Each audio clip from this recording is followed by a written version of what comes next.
More than 2 months now, female Qatari activist Noof Al-Maadeed has been missing. Fears grow by day as her future remains unknown. Reports say that the 23-year-old activist might be detained or even killed. She left some clues, as I-24 News' Noor Yunus reports. Assalamu alaikum wa rahmatullahi wa barakatuh. Once again, a woman in Qatar may have paid the price of the male guardianship rules. This is Noof Al-Maadeed, a possible victim of Qatari promises. Chilling final posts of a missing Qatari influencer who told her followers, "If I'm not online, I'm dead," after returning from the UK to Qatar 2 months ago. As Noof used her social media as a platform to raise her voice. Noof had fled her country 2 years ago due to what she said was the violence she was subjected to by her family.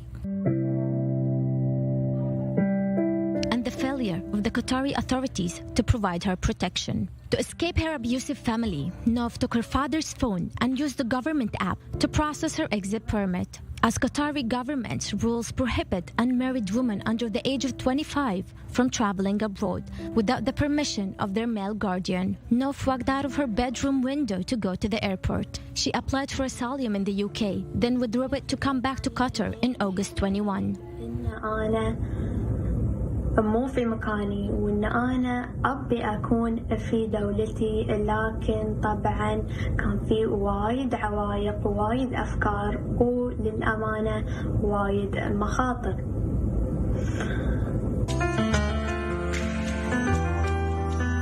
Accepting the promises of her government that she'll be protected once she's in Qatar, Noof started her journey. أنا كان يأكد لي إن ظروفي ما راح تنعاد.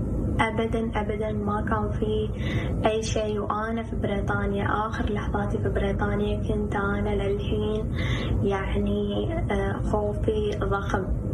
Noof's greatest fears came to life. تطمينة صوتي من مركز الشرطة.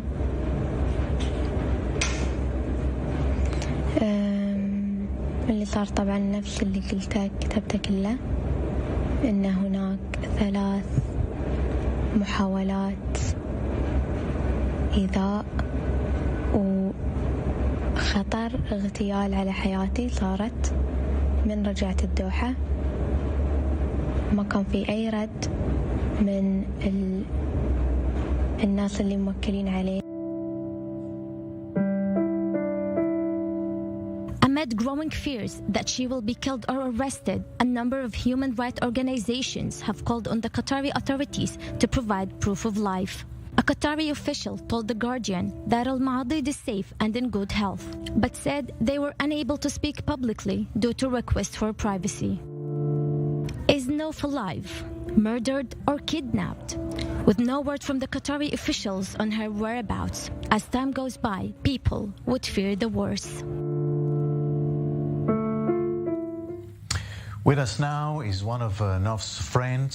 Thank you very much for talking to us. Thank you very much for having me today. It's an honor.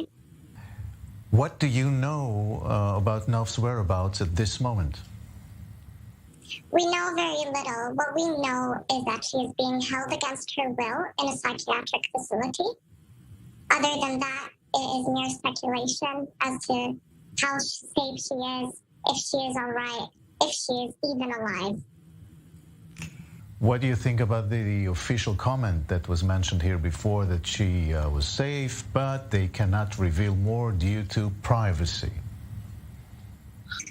I think that they are putting up a front in order to protect the image of the country, rather than admitting the mistakes they have made in taking care of Noof, and in upholding the promise that she would be safe back in her home country.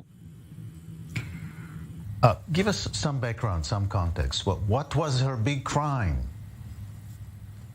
Her big crime, frankly, is being a woman that spoke out and being a woman that wanted freedom.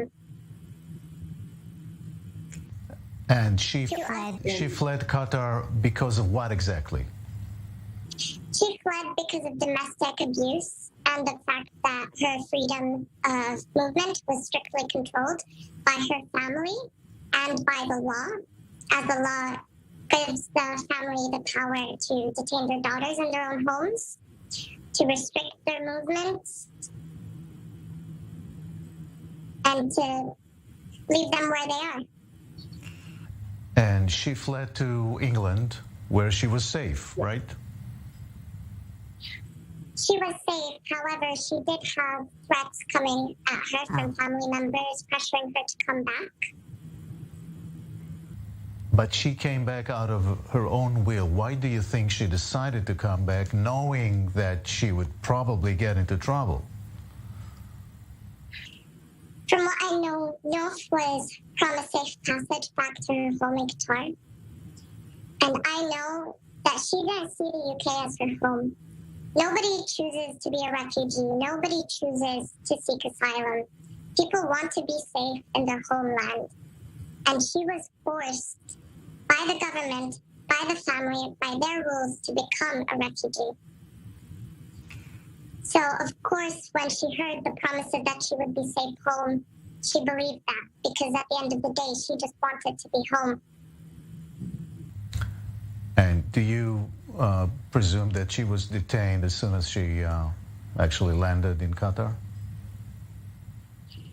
She was not detained when she landed in Qatar. She was detained weeks after landing in Qatar, and that was during her hotel quarantine.